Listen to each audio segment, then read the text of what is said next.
Guys, তো দেখো আমার আজকে রান্না হচ্ছে, আজকের আমার মেনু হচ্ছে ঘুগনি। এ দেখো আমি মটর কড়াই লবণ হলুদ দিয়ে প্রেসারে সিটি দিয়ে সিদ্ধ করে রেখে দিয়েছি। আর এবার আমার এখানে রেডি হচ্ছে মানে মশলাটা কিভাবে করলাম সেটা দেখানো হয়নি তোমাদেরকে, তবুও বলছি। আমি তেল গরম করে তাতে তেজপাতা, শুকনো লঙ্কা, জিরে ফোড়ন, একটু চিনি দিয়েছি ফোড়ন, সর্ষের তেল দিয়ে।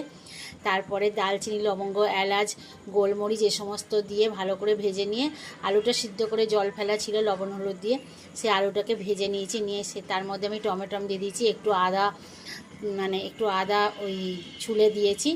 আর একটা বাটিতে আমি লঙ্কা গুঁড়ো, হলুদ গুঁড়ো, জিরে গুঁড়ো, ধনে গুঁড়ো এই সমস্তগুলো পেস্ট করে নিয়ে ওর মধ্যে দিয়ে দিয়েছি। আর দিয়েছি কাশ্মীরি লঙ্কা গুঁড়ো দিয়ে। দেখো আমার এটা পুরো কারিটা কত সুন্দর কষা হয়ে গেছে। দেখো টমেটো একদম পুরো গলে